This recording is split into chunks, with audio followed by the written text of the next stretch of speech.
We're going through this transition, this transformation, this transcendent transformation into another species, into another race. And if you remember your own adolescence, it was a painful time. The species, the race is going through adolescence. But we're not alone. We're being helped. We have family out there that's helping us. And they've been helping us for a long time.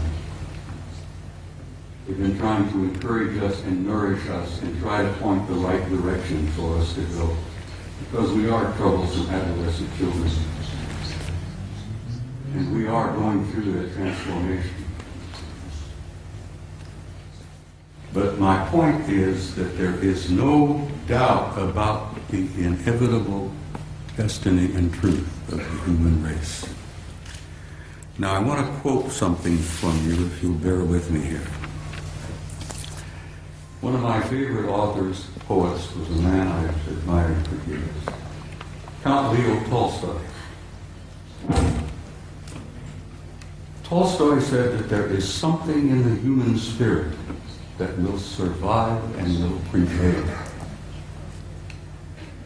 That will survive and prevail, and that there is a tiny and brilliant light burning brightly in the heart of man that will not go out no matter how dark the world becomes. And then in the years ahead, when things are difficult, the economic problems take place, there will still be disruptions, fear. Oh, sadly enough, I'm afraid there will still be blood in the streets here, there, and everywhere. This coming out of adolescence is not an easy process. But then, what do you do when you reach beyond adolescence? You reach adulthood. You grow up. And we're growing up.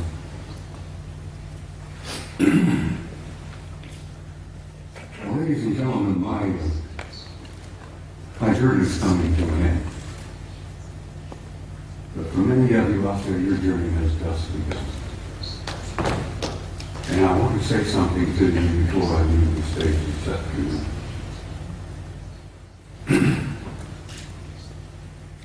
No matter how dark the world becomes, be sure, as Tolstoy said, there is a spark, there is a flame burning in your heart that will never go out, no matter how dark the world becomes. And as my journey is coming to a close, and some of your journey is just beginning, I wanted to say to you, in a term that I think is absolutely appropriate, you Spaniards have got some beautiful terms and words. Vaya con Dios.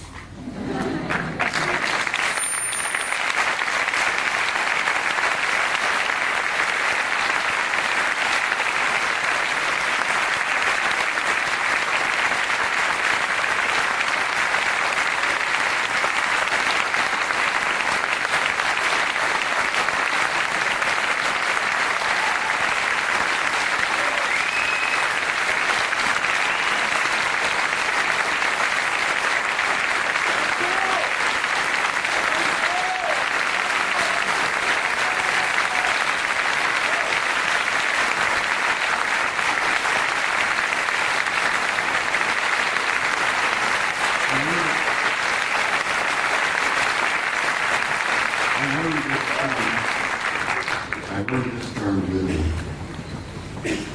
I've never been to Spain before. Italy is one of my places that one of my favorite places. I love Italy. Now I'm learning to love the Spaniards. In Italian, I learned to say this, and I will say it to you. And I understand you know the meaning of it, but it's personal.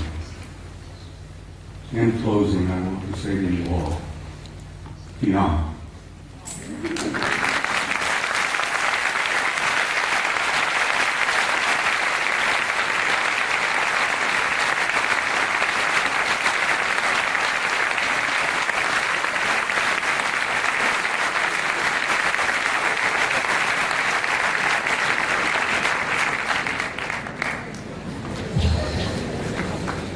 Bien, ha llegado el momento del descanso. Sí quería comentarles que justo... Everyone, I'm Carrie Cassidy from Project Camelot.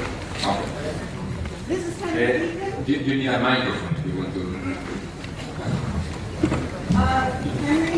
Henry has something he wants to say, Bob. Bob? This is Henry Deacon. Excuse me. And we just want to say something here. This is Henry Deacon from Project Camelot, for those of you who are familiar with our website. And he's here today, and he's here at the conference. He has something he'd like to say to Bob about Mars. About Mars. I don't have any words, but Bob has expressed everything that I would have said.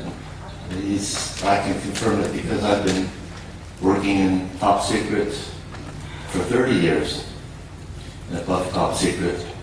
We've shared a common background, but I just met him recently here. And I can only say that, yes, there's life on Mars, there are bases on Mars. I've been there. And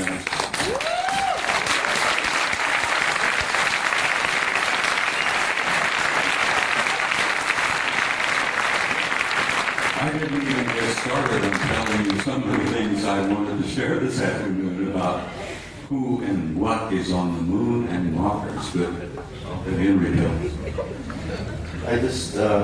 it's a long story, as he said. There's not enough time to put it all together. Except that it's a positive story. It's not one of fear. He showed a picture of the Mother Earth, and it's giving birth, and there's birth pangs, but there's a child that's being born. And just forget about the fear, because that's just a really temporary thing. There she is. So, a friend of mine, Angelica, who no one knows, UK, she calls this the Emerald Planet. And it's alive. Yes, it's very much alive. We're a part of that life form, and it spreads. The life spreads throughout this whole galaxy. And the rest of our family is watching and waiting and helping quietly behind the scenes. And I've been fortunate enough to be able to meet family that don't just live here on Terra for a long, long time, even before I was in government work. So thank you.